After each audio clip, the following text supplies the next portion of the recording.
Hello friends, ಇವತ್ತಿನ ಸಂಚಿಕೆಯಲ್ಲಿ ಏನಾಯಿತು ಅಂತ ನೋಡ್ಕೊಂಡು ಬರೋಣ ಬನ್ನಿ. ಮಾವಯ್ಯ ಈಗ ಹೆಂಗವ್ರೆ ಅಂತಾಳೆ ವಿದ್ಯಾ. ಸಮಾಧಾನ, ಬರೀ ಅಪ್ಪಯ್ಯ ಮಾತ್ರ ಅಲ್ಲ, ಹುಳ ಕಚ್ಚಿದವರನ್ನೆಲ್ಲ ಕಾಪಾಡಿ ಆಗದೆ, ಜೊತೆಗೆ ತಪ್ಪಿಸ್ಕೊಂಡು ತಲೆ ತಿರುಗಿ ಬಿದ್ದಿದ್ದ ನಿನ್ನನ್ನು ಕರ್ಕೊಂಡು ಬಂದಾಗದೆ. ಅಲ್ಲ, ಆನೆ ಬಂದು ಓಡಿಸೋ ಪ್ರಯತ್ನ ಮಾಡಿದಾಗ ನೀನೆಲ್ಲಿಗೆ ಹೊಂಟೋದೆ ಅಂತ ಏಟು ಹುಡುಕ್ದೆ ಗೊತ್ತಾ ನಾನು ಅಂತಾನೆ ಭದ್ರ. ನೀನು ಓಡು ಅಂತ ಹೇಳ್ತಿದ್ರಲ್ಲ, ಅದಕ್ಕೆ ನಿಮ್ಮನ್ನು ಸರಿಯಾಗಿ ನೋಡದೆ ಹೊಂಟೋದೆ. ಒಸಿ ದೂರ ಓಡೋಗಿ ನೋಡಿದರೆ ನೀವು ಇಲ್ಲವೇ ಇಲ್ಲ. ಟೈಮ್ ಬೇರೆ ಸಾನೆ ಇತ್ತು. ಅದಕ್ಕೆ ನಾನು ಅಲ್ಲೇ ತಡ್ಕಾಡ್ದೆ. ಅಲ್ಲಿ ಒಂದು ಕಡೆ ಅಂತ ವಿದ್ಯೆ ಹೇಳುವಾಗ ತಲೆ ಸುತ್ತ ಬಂದು ಬಿದ್ದೆ. ಅದೇ ತಾನೇ ನಿನ್ನ ಕತೆ ಅಂತಾನೆ ಭದ್ರ. ಅಯ್ಯೋ ಇಲ್ಲ, ಹೆಂಗೋ ಹೋಗಿ ತಡ್ಕೊಂಡು ಔಷಧಿ ಅಂತ ವಿದ್ಯೆ ಹೇಳುವಾಗ ಹೆಂಗೋ ಬರೋ ದಾರಿಯಲ್ಲಿ ನನ್ನ ಕಣ್ಣಿಗೆ ಬಿದ್ದಿದ್ದಕ್ಕೆ ಸರಿ ಹೋಯ್ತು. ಇಲ್ಲ ಅಂದಿದ್ರೆ ಏನಾಯ್ತಿತ್ತು ಹೇಳು ಅಂತಾನೆ ಭದ್ರ. ಅಯ್ಯೋ ಇಲ್ಲ ಬಸಿ, ನಾನು ಹೇಳೋದನ್ನು ಕೇಳಿ ಅಂತಾಳೆ ವಿದ್ಯಾ. ನೀವು ಹೇಳೋದನ್ನು ಕೇಳಿ ಈಗ ನೋಡು, ಹುಮ್ಮಸ್ಸು ಯಾವುದ್ರಲ್ಲಿರುತ್ತೋ ಅದರಲ್ಲಿದ್ರೇ ಚೆಂದ. ಅದರಲ್ಲೂ ಇಂಥ ಪರಿಸ್ಥಿತಿಯಲ್ಲಿ ಇಂಥ ವಿಚಾರಗಳಿಗೆ ಹೋಗೋದು ಬೇಕಿತ್ತಾ ನಿನಗೆ? ನಾನೇನೋ ಮಾಡಿ ದಬ್ಬಾಕ್ತೀನಿ ಅಂತ ಜಂಬ ತೋರಿಸ್ಕೊಂಡು ದಬ್ಬಾಕ್ಬಿಡೋದಲ್ಲ ಅಂತಾನೆ ಭದ್ರ. ಸರಿ ಹೋಗಲಿ, ಮಾವಯ್ಯ ಹಟ್ಟಿಯವರೆಲ್ಲ ಹೆಂಗವ್ರೆ, ಅವರನ್ನೆಲ್ಲ ನೀವು ಕಾಪಾಡಿದ್ರಾ ಅಂತಾಳೆ ವಿದ್ಯಾ. ದಿಟ ಹೇಳಬೇಕು ಅಂದರೆ ಅಪ್ಪಯ್ಯನ ಕಾಪಾಡಿದ್ದು ನಾನಲ್ಲ ಅಂತಾನೆ ಭದ್ರ. ಮತ್ತಿನ್ಯಾರು ಅಂತಾಳೆ ವಿದ್ಯಾ. ನಮ್ಮ ಸುಭಾಸ ಅಂತಾನೆ ಭದ್ರ. ಏನು ಹೇಳ್ತಿದ್ದೀರಾ ನೀವು ಅಂತಾಳೆ ವಿದ್ಯಾ. ಅಪ್ಪನ ಪರಿಸ್ಥಿತಿ ಇನ್ನೇನು ಕೈಮೀರಿ ಹೋಗ್ತಿತ್ತು ಅನ್ನುವಾಗ ಅವನು ಸರಿಯಾದ ಸಮಯಕ್ಕೆ ಮದ್ದನ್ನು ತಂದುಕೊಟ್ಟು ಅವರನ್ನು ಕಾಪಾಡೋನೆ ಅಂತಾನೆ ಭದ್ರ. ಅಂದರೆ ಮದ್ದನ್ನು ಸುಭಾಸ ತಗೊಂಡು ಬಂದರೆ ಅಂತಾಳೆ ವಿದ್ಯಾ. ನಮ್ಮಂಗೆ ಅವನು ಎಲ್ಲರನ್ನೂ ಕಾಪಾಡಬೇಕು ಅನ್ನೋ ಕಾರಣಕ್ಕೆ ಕಾಡೊಳಕ್ಕೆ ಬಂದು ಸರಿಯಾದ ಸಮಯಕ್ಕೆ ಮದ್ದನ್ನು ತಂದವನೆ ಅಂತಾನೆ ಭದ್ರ. ಹಂಗಾರೆ ನನ್ನ ತಲೆಗೆ ಹೊಡೆದಿದ್ದು, ಜ್ಞಾನ ತಪ್ಪಾಗಿ ಮಾಡಿದ್ದು ಇವನೇಯ ಅಂತ ವಿದ್ಯಾ ಏನೋ ಹೇಳೋಕೆ ಹೊರಡುವಾಗ, ಏಯ್ ವಿದ್ಯಾ, ಈ ಪರಿಸ್ಥಿತಿನಲ್ಲಿ ನೀನು ಅಲ್ಲಿಗೆ ಹೋಗಬೇಕಾಗಿತ್ತೇನೆ, ಬಿಡ್ತು. ಹೆಚ್ಚು ಕಮ್ಮಿ ಆಗಿದ್ದಿದ್ರೆ, ಇಲ್ಲ ತಪ್ಪಿಸ್ಕೊಂಡಿದ್ರೆ ಏನೇ ಮಾಡೋಕ್ಕಾಗ್ತಿತ್ತು ಅಂತಾರೆ ಅಜ್ಜಿ. ಅಮ್ಮಮ್ಮ, ನಾನು ಬಿದ್ದಿದ್ದಲ್ಲ, ಔಷಧಿ ಅಂತ ವಿದ್ಯೆ ಹೇಳುವಾಗ ಸ್ವಲ್ಪ ಸುಮ್ಮನೆ ಇರ್ತೀಯ ನೋಡು. ಈ ವಿಚಾರ ಈಗ ಮುಗ್ದೋಗಿರೋ ಕತೆ. ನಾನು ಸುಭಾಸನು ಔಷಧಿ ತಂದಾಯಿತು, ಅದನ್ನು ಬಿಟ್ಬಿಡು ಈಗ ಅಂತಾನೆ ಭದ್ರ. ಇವನೇ ಆ ಕೆಲಸ ಮಾಡಿರ್ಬೋದು, ಇಲ್ಲ ತಾನೇ ಕಷ್ಟಪಟ್ಟು ತಂದೀವ್ನಿ ಅಂತ ಬಿಲ್ಡಪ್ ತಗೊಂಡಿರ್ಬೋದು. ಇದನ್ನು ಯಾರಿಗೆ ಹೇಳಿದ್ರೂ ನಂಬೋಕ್ಕಿಲ್ಲ. ನಾನು ಏನು ಮಾಡಲಿ? ಸದ್ಯಕ್ಕೆ ಯಾರು ತಂದವ್ರೆ ಅನ್ನೋದು ಮುಖ್ಯ ಅಲ್ಲ, ಎಲ್ಲರ ಜೀವನ ಉಳಿತಲ್ಲ ಅಷ್ಟೇ ಸಾಕು ಅಂತ ವಿದ್ಯೆ ಯೋಚನೆ ಮಾಡ್ತಾಳೆ. ಭದ್ರ ಕರ್ಕೊಂಡು ನಡಿಲ ಅಂತಾರೆ ಅಜ್ಜಿ. ಈಚೆ ಶಿವರಾಮೇಗೌಡ್ರ ಹತ್ರ ಡಾಕ್ಟರ್ಸ್ ಎಲ್ಲ, ಸರ್ ನಮ್ಮ ಕ್ಯಾಂಪ್ ಮುಗ್ದಿದೆ, ನಾವು ಮತ್ತೆ ನಮ್ಮ ಸ್ಟೂಡೆಂಟ್ ಹೋಗ್ತೀವಿ ಸರ್ ಅಂತಾರೆ. 3 ದಿವಸ ಹಗಲು ರಾತ್ರಿ ನೀವೆಲ್ಲ ನಿದ್ದೆಗೆಟ್ಟು ತುಂಬ ಕಷ್ಟಪಟ್ಟು ನಮ್ಮೆಲ್ಲರ ಪ್ರಾಣ ಉಳಿಸಿದ್ದೀರಾ. ನೀವು ಮಾಡಿರೋ ಕೆಲಸಕ್ಕೆ ನಿಮಗೆ ಚಿರಋಣಿಯಾಗಿರ್ತೀವಿ ಅನ್ನೋದನ್ನು ಹೇಳೋದು ಬಿಟ್ಟು ಬೇರೆ ಯಾವುದೇ ಮಾತು ಹೇಳಿದ್ರು ಅದು ಸಣ್ಣ ಮಾತಾಗ್ತದೆ ಅಂತಾರೆ ಶಿವರಾಮೇಗೌಡರು. ಇವತ್ತು ಇವ್ರ ಜೀವ ಉಳಿದಿರೋದಕ್ಕೆ ನಮ್ಮಷ್ಟೇ ಶ್ರಮ ನಿಮ್ಮದು ಇದೆ ಅಂತಾರೆ ಲೇಡಿ ಡಾಕ್ಟರ್. ಮೇಡಮ್ ಅವರೇ, ಇಲ್ಲಿಗೆ ಬರೋ ಗಂಟ ಡಾಕ್ಟ್ರ್ ಅಂದರೆ ನಮ್ಮ ಥರನೇ ಮನುಷ್ಯರು ಅಂತ ಅಂದ್ಕೊಂಡಿದ್ದೆ. ಚೆನ್ನಾಗಿ ಓದಿ ಆಪ್ರೇಷನ್ ಮಾಡಿ ಮಾತ್ರೆ ಕೊಡ್ತಾರೆ, ಮಹಾ ಅಂದ್ರೇನು ಅಂತ ನಾನೇ ಅಂದ್ಕೊಂಡ್ಬಿಟ್ಟಿದ್ದೆ. ಆದರೆ ನೀವುಗಳೆಲ್ಲ ಒಂದು ಜೀವನ ಉಳಿಸೋಕೆ ಎಷ್ಟೆಲ್ಲ ಕಷ್ಟಪಡ್ತೀರಾ ಅಂತ ನೋಡಿದ ಮೇಲೆ ನನಗೆ ಅರ್ಥ ಆಗಿದ್ದು, ಡಾಕ್ಟ್ರುಗಳು ಅಂದರೆ ಮನುಷ್ಯ ರೂಪದಲ್ಲಿರೋ ದೇವರುಗಳು ಅಂತ. ಅದಕ್ಕೋಸ್ಕರ ನನ್ನ ಕಣ್ಮುಂದೆ ನಿಂತಿರೋ ಎಲ್ಲ ದೇವರುಗಳಿಗೂ ಕೈ ಎತ್ತಿ ಸಾಷ್ಟಾಂಗ ನಮಸ್ಕಾರ ಮಾಡ್ತಿದ್ದೀನಿ ಅಂತ ಭದ್ರ ಕೈ ಮುಗಿತಾನೆ. ನಿಜ ಹೇಳಬೇಕು ಅಂದರೆ ಜೀವ ಕಾಪಾಡೋ ಪ್ರತಿಯೊಬ್ಬರೂ ಕೂಡ ಡಾಕ್ಟ್ರೇ. ಹಾಗೆ ನೋಡಿದರೆ ನೀವು ಕೂಡ ಎಷ್ಟೋ ಜನ ಪ್ರಾಣನ ಉಳಿಸಿದ್ದೀರಾ. ಈ ಸೇವಾ ಮನೋಭಾವ ಹೀಗೆ ಇರಲಿ, ನಿಮ್ಮೆಲ್ಲರಿಗೂ ಒಳ್ಳೆಯದಾಗಲಿ ಅಂತಾರೆ ಡಾಕ್ಟರ್. ಸುಭಾಷ್ ಅಂತಾರೆ ಶಿವರಾಮೇಗೌಡರು. ಸುಭಾಷ್ ಬಂದು ಹೇಳಿದಡಪ್ಪ ಅಂತಾನೆ. ನೋಡು, ಡಾಕ್ಟ್ರುಗಳು ಜೀವ ಉಳಿಸಿದ್ದಕ್ಕೆ ಡಾಕ್ಟ್ರುಗಳು ಅಂತಾರೆ. ಇವತ್ತು ನೀನು ನನ್ನ ಪ್ರಾಣ ಕಾಪಾಡಿದ್ಯಾ, ನೀನು ಒಂಥರ ಡಾಕ್ಟ್ರೇ ಕಣ್ಲ. ಇನ್ಮ್ಯಾಕಿಂತ ನೀನು ಎಲ್ಲೆಲ್ಲೋ ಇದ್ದು ಕಷ್ಟಪಡೋದು ಬೇಕಾಗಿಲ್ಲ, ನಮ್ಮನೇಲೇ ನನ್ನ ಮನಸ್ಸಲ್ಲೇ ಇದ್ದಿರು. ಹಾಗಾಗಿ ಹಟ್ಟಿಗೆ ಹೋಗುವ ನಡೀಲ ಅಂತಾರೆ ಶಿವರಾಮೇಗೌಡರು. ಸರಿ ದೊಡ್ಡಪ್ಪ ಅಂತಾನೆ ಸುಭಾಷ್. ಸರಿ, ನಾನಿನ್ನು ಹೋಗ್ಬಿಟ್ಟು ಬರ್ತೀನಿ.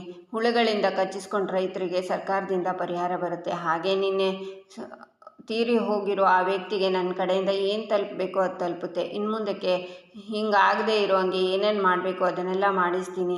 ಅವ್ವ ನಡೀರಿ ಅಂತಾರೆ ಶಿವರಾಮೇಗೌಡರು. ಎಲ್ಲರೂ ಮನೆಗೆ ಬರ್ತಾರೆ. ಲೇ ಚಂಪಿ, ಒಳಗೋಗಿ ಕೆಂಪು ನೀರು ಮಾಡ್ಕೊಂಡು ಬಾ, ಮಗಂಗೆ ಆರತಿ ಮಾಡಿ ಒಳಗೆ ಕರ್ಕೋಬೇಕು ಅಂತಾರೆ ಅಜ್ಜಿ.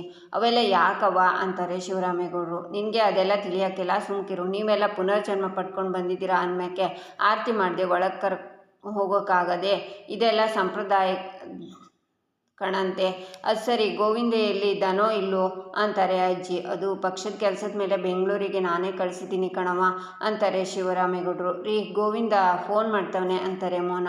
ಫೋನ್ ಆನ್ ಮಾಡಿ ಸ್ಪೀಕರ್ಗೆ ಹಾಕು ಅಂತ ಹೇಳು ಗೋವಿಂದ ಅಂತಾರೆ ಶಿವರಾಮೇಗೌಡರು. ಅಣ್ಣ ನಿನಗೆ ಹಿಂಗಾಯ್ತು ಅಂತ ಎಷ್ಟು ವಿಷಯ ಗೊತ್ತಾಗಿದ್ದಾಗಿಂದ ನನಗೆ ಕೈಕಾಲೇ ಆಡ್ದಂಗೆ ಆಗೋಯ್ತು ಕಣಣ್ಣ.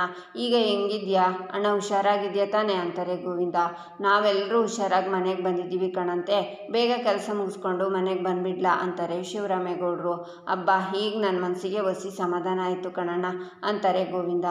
ಇವರು ಶ್ರೀರಾಮಚಂದ್ರ, ನಮ್ಮ ಅಪ್ಪ ಲಕ್ಷ್ಮಣ ಅನ್ನೋ ಹಾಗೆ ಆಡ್ತಾರಲ್ಲ, ಹುಳಿನ ಕೈಲಿ ಕಕ್ಸ್ಕೊಂಡು ಕಷ್ಟಪಡು ಜೀವನೇ ಉಳಿಸ್ಕೊಂಡು ಬಂದಿರೋ ಹೆಂಡತಿ ಮಗಳು ಹೆಂಗವ್ರೆ ಅಂತ ಕೇಳೋಕ್ಕಿಲ್ಲ ಈ ನಮ್ಮಪ್ಪಂಗೆ ಅಂತಾನೆ ಸುಭಾಷ್. ಸುಭಾಸ, ನಮ್ಮ ನೋವು ಅರ್ಥ ಆಗದೆ ಇರೋರಿಗೆ ನಮ್ಮ ಆರೋಗ್ಯ ವಿಚಾರಿಸೋಕ್ಕೆ ಹೆಂಗ್ಲ ಸಾಧ್ಯ? ನಿರೀಕ್ಷೆ ಮಾಡಿದ್ರೆ ತಪ್ಪಾಯ್ತದೆ ಸುಭಾಸ, ಬಿಟ್ಬಿಡು ಅಂತಾರೆ ಈಶ್ವರಿ. ಅಣ್ಣ, ಇಲ್ಲಿ ಕೆಲಸ ಮುಗಿಸ್ಕೊಂಡು ಬೇಗ ಬಂದುಬಿಡ್ತೀನಿ, ನಿನಗೇನು ತೊಂದರೆ ಇಲ್ಲ ತಾನೇ ಈಗ ಅಂತಾನೆ ಗೋವಿಂದ. ನನಗೇನು ತೊಂದರೆ ಇಲ್ಲ, ನೀನು ಬಿರ್ರನೆ ಕೆಲಸ ಮುಗಿಸ್ಕೊಂಡು ಬೇಗ ಬಾರಲ್ಲ ಅಂತಾರೆ ಶಿವರಾಮೇಗೌಡರು. ಸರಿ ಕಣಣ್ಣ ಅಂತಾರೆ ಗೋವಿಂದ. ಲೇ ಚಂಪಿ, ಎಷ್ಟೊತ್ತೆ ಬಿರ್ರನೆ ತಂಬಾರೆ ಅಂತಾರೆ ಅಜ್ಜಿ. ಚಂಪಿ ಆರತಿನ ತರ್ತಾಳೆ. ಎಲ್ಲರೂ ಮುಂದೆ ಬನ್ನಿ, ಒಟ್ಟಿಗೆ ನಿಂತ್ಕೊಳ್ಳಿ ಅಂತಾರೆ ಅಜ್ಜಿ. ಎಲ್ಲರೂ ನಿಂತ್ಕೋತಾರೆ. ಚಂಪಿ ಆರತಿನ ಮಾಡ್ತಾಳೆ. ಎಲ್ಲ ನಡೀರಿ ಒಳಕ್ಕೆ, ನಿಮಗೆ ಸೇರಿಸಿ ಹೇಳಿದ್ದು, ನೀವು ಒಳಕ್ಕೆ ಬನ್ನಿ ಅಂತ ಶಿವರಾಮೇಗೌಡರು ಈಶ್ವರಿಗೆ ಹೇಳ್ತಾರೆ. ಬಾವ, ನಮಗೆ ಶಿಕ್ಷೆ ಕೊಟ್ಟು ಶೆಡ್ಡಲ್ಲಿರೋದಕ್ಕೆ ಹೇಳಿದ್ರಿ, ಅಂಥದ್ರಾಗೆ ನಾವು ಹೆಂಗೆ ಬರೋದು ಅಂತಾಳೆ ಈಶ್ವರಿ. ಸುಭಾಷ್ ಶಿಕ್ಷೆ ಕೊಟ್ಟಿದ್ದು ಅವ್ನು ಮಾಡಿದ ತಪ್ಪಿಗೆ ಪ್ರತೀಕಾರ ತೀರಿಸ್ಕೋಬೇಕು ಅಂತಲ್ಲ, ಅವ್ನು ಮಾಡಿರೋ ತಪ್ಪನ್ನು ತಿದ್ಕೊಳ್ಳಿ ಅಂತ. ಅವನು ಇವತ್ತು ನಮ್ಮ ಕುಟುಂಬದವರನ್ನೆಲ್ಲ ಕಷ್ಟದಲ್ಲಿದ್ದಾರೆ ಅಂತ ಗೊತ್ತಾದ ತಕ್ಷಣ ಅವರನ್ನು ಕಾಪಾಡ್ಕೋಬೇಕು, ಉಳಿಸ್ಕೋಬೇಕು ಅಂತ ಓಡೋಡಿ ಬಂದ ನೋಡು. ಆ ಕ್ಷಣನೇ ಅವನು ಬದಲಾಗವನೆ, ನಾನು ಕೊಟ್ಟ ಶಿಕ್ಷೆಯಿಂದ ಬುದ್ಧಿ ಕಲ್ತವನೆ ಅಂತ ಗೊತ್ತಾಗಾಯ್ತು ಅಂತಾರೆ ಶಿವರಾಮೇಗೌಡರು. ನೋಡಿದ್ರ ನಮ್ಮ ಮಗ ಬದಲಾಗವನೆ ಅಂತ ನಾನು ನಿಮಗೆ ಅವತ್ತೇ ಹೇಳಿದೆ ಅಂತಾಳೆ ಈಶ್ವರಿ. ಇವತ್ತು ಸುಭಾಷ್ ಅದನ್ನು ಮಾಡಿದ್ದು, ಇದರಿಂದ ಇನ್ಮುಂದೆ ಈ ಮನೆ ಮಗನಾಗಿ ಕುಟುಂಬಕ್ಕೆ ಆಧಾರವಾಗಿ ಬದುಕ್ತಾನೆ ಅಂತ ನಮಗೆ ನಂಬಿಕೆ ಬಂದದೆ ಅಂತಾರೆ ಶಿವರಾಮೇಗೌಡರು. ಆಗ ವಿದ್ಯಾ, ಇವನು ಜೀವ ಉಳಿಸೋ ರಕ್ಷಕ ಅಲ್ಲ, ಹಟ್ಟಿಯೊಳಗೆ ಕಾಲಿಡ್ತಿರೋ ರಾಕ್ಷಸ.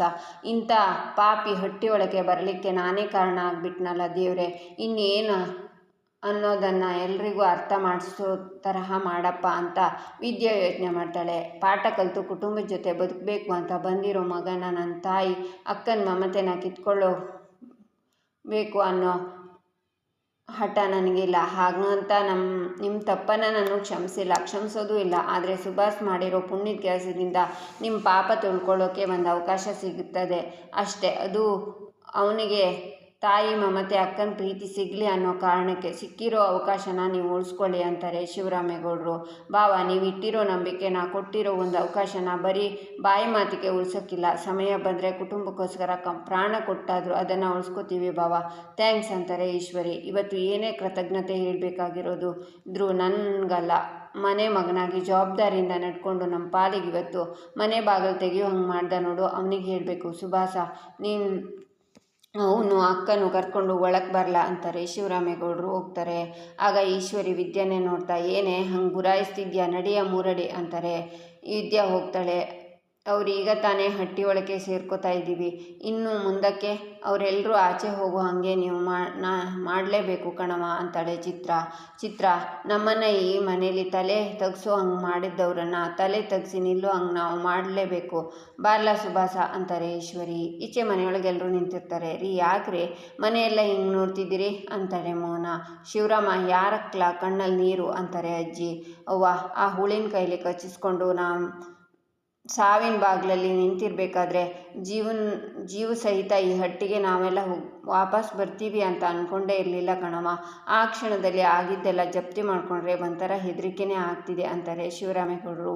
ಹ್ಞೂ ಕಣಪ್ಪ, ಅದನ್ನೆಲ್ಲ ನೆನೆಸ್ಕೊಂಡ್ರೆ ಈಗಲೂ ನನ್ನ ದೇಹ ಎಲ್ಲ ಗಡಗಡ ಅಂತ ನಡಗ್ಬಿಡ್ತದೆ. ಆದರೆ ಆ ದೇವರು ನಮ್ಮ ಕಡೆಗೆ ಇದ್ದು ನಮ್ಮನ್ನೆಲ್ಲ ಕಾಪಾಡಿಬಿಟ್ಟ ಅಂತಾರೆ ಅಜ್ಜಿ. ಅವ್ವ, ಕಾಪಾಡಿದ್ದು ಆ ದೇವರಲ್ಲ ಕಣವ, ಇಲ್ಲಿ ನಿಂತವನಲ್ಲ ನೋಡು ನನ್ನ ಮಗ ಸುಭಾಸ, ಇವನು ಕಣವ ಇವತ್ತು ನನ್ನ ಕಾಪಾಡಿದ್ದು. ಇವತ್ತು ನೀನು ಯಾವುದೇ ಸ್ಥಾನದಲ್ಲಿ ನಿಂತಿದ್ಯಾ, ಪದೇ ಪದೇ ಹೊಗಳ್ತಾ ಇದ್ರೆ ಆ ಹೊಗಳಿಕೆಗೆ ಬೆಲೆನೇ ಇರೋಕ್ಕಿಲ್ಲ ಕಣ್ಲ. ತಿರ್ಗಾ ಹೇಳ್ತೀವಿ, ನೀ ಮಾಡಿರೋ ಈ ಕೆಲಸ ಜೀವ ಇರೋ ಗಂಟ ಮರೆಯೋಂಗಿಲ್ಲ ಅಂತ ಶಿವರಾಮೇಗೌಡರು ಆಳ್ತಾರೆ.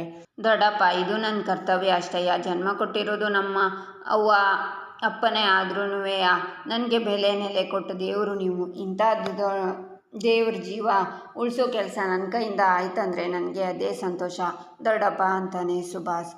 ಇದನ್ನೇ ಕಂಡ್ಲ ನಾನು ಬಯಸಿದ್ದು. ನಿನ್ನ ಬದಲಾವಣೆ ನೋಡಿ ನನಗೆ ಶಾನೆ ಹೆಮ್ಮೆ ಐತೆ. ಹಾಂ ಸರಿ ಸರಿ, ಎಲ್ಲರೂ ಸುಸ್ತಾಗಿರ್ತೀರಿ, ಹೋಗಿ ಮಲ್ಕೊಳ್ಳಿ ಹೋಗಿ ಅಂತ ಶಿವರಾಮೇಗೌಡರು ಹೋಗ್ತಾರೆ. ಈಶ್ವರಿ ಚಿತ್ರ ಹೋಗಬೇಕು ಅಂತ ಸಾವಿತ್ರಿನ ನೋಡಿ ಮುಂದೆ ಬರ್ತಾರೆ. ಆಗ ಸಾವಿತ್ರಿನೂ ಮುಂದೆ ಬಂದು ಅವಳನ್ನೇ ನೋಡ್ತಾಳೆ. ಏನೇ ಸುಭದ್ರೆ, ನನ್ನ ಜೀವನ ಸೆಡ್ಡಲ್ಲೇ ಮುಗ್ದೋಯ್ತು ಅಂತ ಶಾನೆ ಖುಷಿಪಟ್ಟಿದ್ದೆ ಅಲ್ವೇ? ಈಗ ನೋಡು ನಿನ್ನ ಕಣ್ಣೆದುರಿಗೆ ಬಂದು ಬಂಡೆ ಕಲ್ತರ ನಿಂತಿದ್ದೀನಿ. ಈ ನಿನ್ನ ಮುಖದಲ್ಲಿ ಕಾಣ್ತಿರೋ ನೋವು ನನ್ನ ಮೊದಲನೇ ಗೆಲುವು ಕಣೆ ಅಂತ ಯೋಚನೆ ಮಾಡ್ತಾಳೆ. ಗೆದ್ದೆ ಅಂತ ದರ್ಪ ತೋರಿಸ್ಬೇಡ ಈಶ್ವರಿ. ಇತಿಹಾಸ ಗತ ನೋಡಿದರೆ ಗೆಲುವಿನ ಗರ್ವದಲ್ಲಿ ಸೋತವ್ರ ಸಂಖ್ಯೆನೇ ಜಾಸ್ತಿ ಅದೆ. ಈ ನಿನ್ನ ಮುಖದಲ್ಲಿ ಕಾಣ್ತಿರೋ ನಗು ಇನ್ನು ಅದು ಎಷ್ಟು ದಿನ ಇರ್ತದೆ ಅಂತ ನಾನು ನೋಡ್ತೀನಿ. ಆಮೇಲೆ ಒಳಗೆ ಬಂದೆ ಅಂತ ನಿನ್ನ ಸ್ಥಾನ ಏನೂ ಬದಲಾಗಕ್ಕಿಲ್ಲ. ಶೆಡ್ಡಲ್ಲಿದ್ದವಳು ಈಗ ನಿನ್ನ ರೂಮಲ್ಲಿ ಬಿದ್ದಿರ್ತೀಯ ಅಷ್ಟೇ. 2 ತಲೆ ಈಶ್ವರಿ ಅಂತ ಯೋಚನೆ ಮಾಡ್ತಾಳೆ ಸಾವಿತ್ರಿ. ಲೇ ಉಸಿರುವಳ್ಳಿ, ಇಷ್ಟು ದಿನ ನೀನು ನೋಡಿದ ಈಶ್ವರಿನೇ ಬೇರೆ, ಇನ್ನು ಮುಂದಕ್ಕೆ ನೀನು ನೋಡೋ ಈಶ್ವರಿನೇ ಬೇರೆ ಕಣೆ. ಇಷ್ಟು ದಿನ ಬರೀ 2 ತಲೆ ಹಾವು ಅಂದ್ಕೊಂಡಿದ್ದೆ ಅಟ್ಟೆಯ. ಅದರ ಆಚೆ 1 ತಲೆ ಮಾತ್ರ ನೋಡಿದ್ದೆ, ಇನ್ನೊಂದು ತಲೆನ ಆದಷ್ಟು ಬಿರ್ರನೆ ತೋರಿಸ್ತೀನಿ ಅಂತ ಈಶ್ವರಿ ಯೋಚನೆ ಮಾಡ್ತಾಳೆ. ಅಯ್ಯ, ನಿನ್ನ 1 ತಲೆ ನೋಡಿದವಳಿಗೆ ಇನ್ನೊಂದು ತಲೆ ನೋಡೋದು ಏನು ಕಷ್ಟನಾ?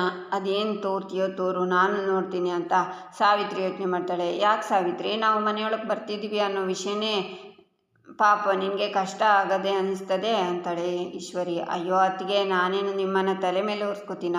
ನೀವು ನಿಮ್ಮ ರೂಮಲ್ಲಿ ಇರ್ತೀರ ತಾನೇ ಅಂತಾಳೆ ಸಾವಿತ್ರಿ. ಏನೇ ಆದ್ರೂ ನೀನು ಮಾಡಿರೋದನ್ನು ನಾನು ಮರೆಯೋಕ್ಕಿಲ್ಲ ಸಾವಿತ್ರಿ. ಒಳ್ಳೆ ಸಮಯ ನೋಡಿ ನಿನ್ನ ಋಣ ತೀರಿಸ್ತೀನಿ. ವಿನಂತಿ, ನಿಮ್ಮ ಅವ್ವನ ಹುಷಾರಾಗಿ ಕರ್ಕೊಂಡು ಹೋಗವ. ಮೂಗಿನ ಮೇಲೆ ಕಡ್ತಾ ಐತೆ ನೋಡು, ಅದಿನ್ನೂ ಸರಿ ಹೋಗಿಲ್ಲ ಅನಿಸ್ತದೆ. ಪಾಪ ಉರಿ ಜಾಸ್ತಿ ಅದೇ ಅನ್ನಿಸ್ತದೆ ಅಂತಾರೆ ಈಶ್ವರಿ. ಇದೇನತ್ತೆ, ಆ ಹುಳಗಳು ನನಗೂ ನಮ್ಮವ್ವಂಗೆ ಮಾತ್ರ ಕಡ್ದಿರುತ್ತೆಯೇ, ನಿಮಗೂ ಕಡ್ದಿದೆ ಅನ್ನೋದ ಯಾಕೆ ಮರ್ತ್ಬಿಟ್ರಿ ಅಂತಾಳೆ ವಿನಂತಿ. ಅಷ್ಟು ಬೇಗ ಮರಿತೀನ? ಜಾಸ್ತಿ ಕಡ್ದಿರೋದು ನಿಮ್ಮ ಅವ್ವಂಗೆಯ. ಪಾಪ ಜಾಸ್ತಿ ನೋವು ಸಂಕಟ ಅನುಭವಿಸಿರೋದು ಅವಳೆಯ. ಅದಕ್ಕೆ ಹೇಳ್ತಾ ಇದ್ದೀನಿ ಕರ್ಕೊಂಡೋಗು ಅಂತಾರೆ ಈಶ್ವರಿ. ಈಚೆ ವಿದ್ಯಾ, ಸಹವಾಸನೆ ಬೇಡ ಅಂತ ಕೋರ್ಟಲ್ಲಿ ಕೇಸ್ ಹಾಕಿದ್ದೀರಾ. ಆದ್ರೂ ನಾನು ಕಾಡಲ್ಲಿ ಕೆಸರು ಗುಂಡಿಗೆ ಬಿದ್ದಾಗ ನೀವ್ಯಾಕೆ ನನ್ನ ಬಂದು ಕಾಪಾಡಿದ್ರಿ? ಅದು ಹೋಗಲಿ, ನಾನು ಜ್ಞಾನ ತಪ್ಪಿ ಬಿದ್ದಾಗ ನನ್ನನ್ನು ಎತ್ಕೊಂಡು ಬಂದು ನೀವು ಕಾಪಾಡಿದ್ರಿ ಅಂತಾಳೆ ವಿದ್ಯಾ. ಆ ಜಾಗದಲ್ಲಿ ಬೇರೆ ಯಾರು ಇದ್ರೂ ಕಾಪಾಡ್ತಿದ್ದೆ, ಅಂಥದ್ರಲ್ಲಿ ನೀನು ನನ್ನ ಹೆಂಡತಿ ಅಂತ ಹೇಳೋಕೆ ಹೋಗಿ ವಿದ್ಯಾನೇ ನೋಡ್ತಾನೆ ಭದ್ರ. ಇಲ್ಲಿಗೆ ಈ ಸಂಚಿಕೆ ಮುಕ್ತಾಯವಾಗುತ್ತೆ. ಮುಂದಿನ ಸಂಚಿಕೆಗಾಗಿ ನಮ್ಮ ಚಾನಲನ್ನು ನೋಡಿ, ಸಬ್ಸ್ಕ್ರೈಬ್ ಮಾಡಿ, ಲೈಕ್ ಮಾಡಿ, ಸಪೋರ್ಟ್ ಮಾಡೋದನ್ನು ಮರಿಬೇಡಿ.